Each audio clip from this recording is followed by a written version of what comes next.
Yeah, man. Your picture was in the paper the other day. You're like with the government or something. Didn't read it. I'm not political. Anyway, what am I doing here?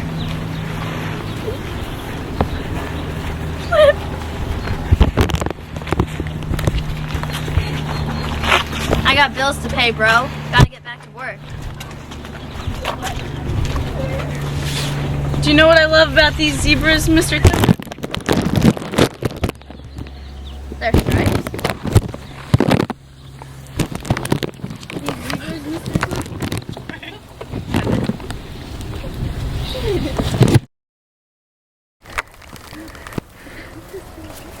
I've been brought here for the weekend to handle the terrorism on the Sears Tower. I visited this zoo many times, and what I noticed as the weather shifted was how the zebras, these majestic animals, interacted with one another and with the people who watched them. When it began to rain, the people left the zoo and they were alone. They changed. They changed, Mr. Clifford. They were thinking. I guess I never knew they did that. Don't pretend to fix this trace on the species. Rather than it's just a feeling. While I'm here, a lot of people are, and they're being watched. They seem to enjoy. They seem to enjoy life and being zebras. And yet, on a day like today, when no one is in the park and it's raining, they have to cower into the corner for shelter. I look beyond their eyes and I see more. Today they're looking at me and looking at you, and they see our freedom. They look at their fences and they remember that they don't want to be fenced. Like the color of their stripes, life is black and white today. They want to be free, and they are. At this very moment, contemplating how they can be so. But that will change. When all the people come back in the sun, the changed animals forget their troubled times and will once again enjoy being zebras. But I fight to believe, because I wonder for a moment if they are only playing at appearances, hoping that the zookeeper doesn't become suspicious of them, because what they are doing, what they are actually doing, is bidding their time, learning the system, developing a plan, so that when the rain returns, no one is watching, and they can escape. But Mr. Clifford, you and I both know that the zebras aren't going to escape. It doesn't matter how much they scheme. Their captivity is as much as a part of their life as the cold water that won't stop falling. Well, they just look cold to me.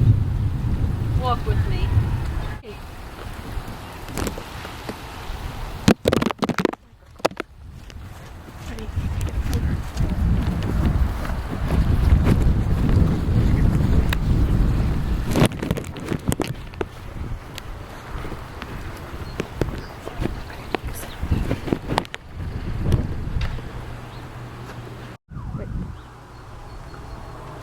Mr. Clifford, have you ever heard of this man? Hans Christian Andersen. I never knew ye. Should I know this dude?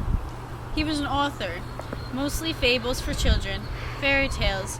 Mind you that this was before the book was published. The statue pays tribute to his accomplishments in the act of literature and was erected in his honor. One story he wrote was of a particular interest to me, The Steadfast Tin Soldier. Have you heard of it? Nope. It's a rather short story about a small tin soldier with only one leg and how he fell in love with another toy.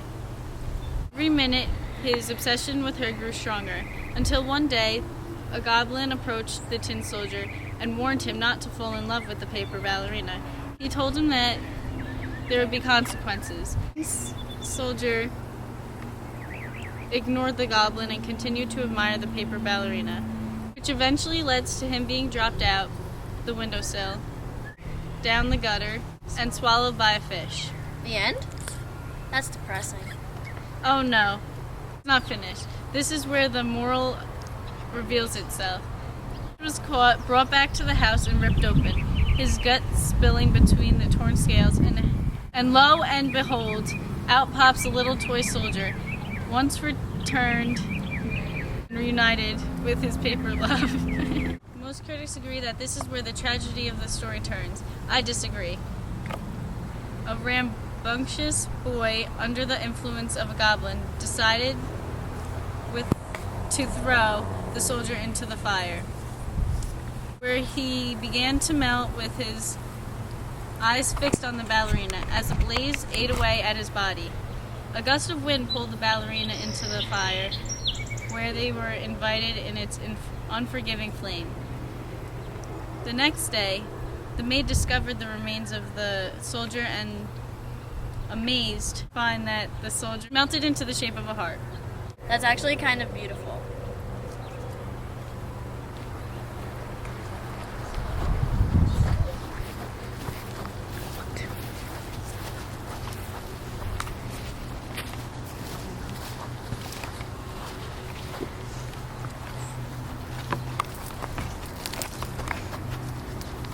Tabor, we are aware that you two know each other, and I assume that you have seen her in the news. Yeah, shame. I love the library, man.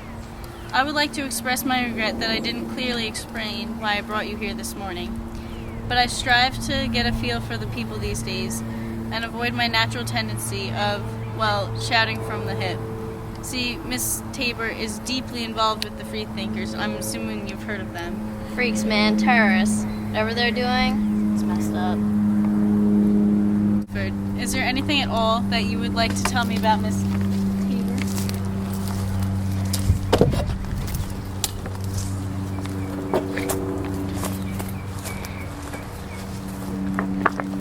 Sorry, bro. I wish I could help you out. We're simply conducting a few interviews with their closest.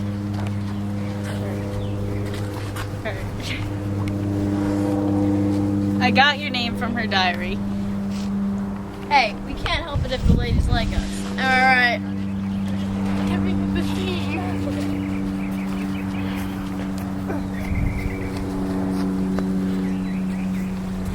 The group, the freethinkers, they're dangerous to the society. The moral, do you know what it is? From the Tin Soldier story? I don't know. It seemed like love will overcome anything.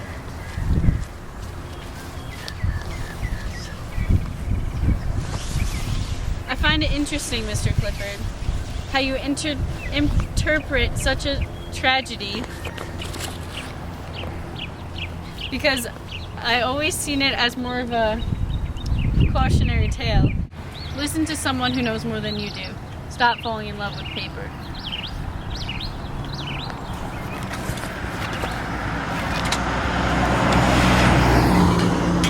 Okay.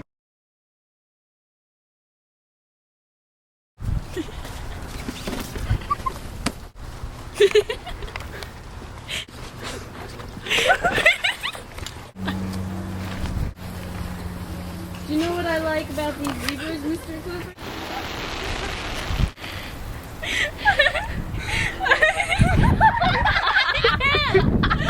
I got pills to pay, bro.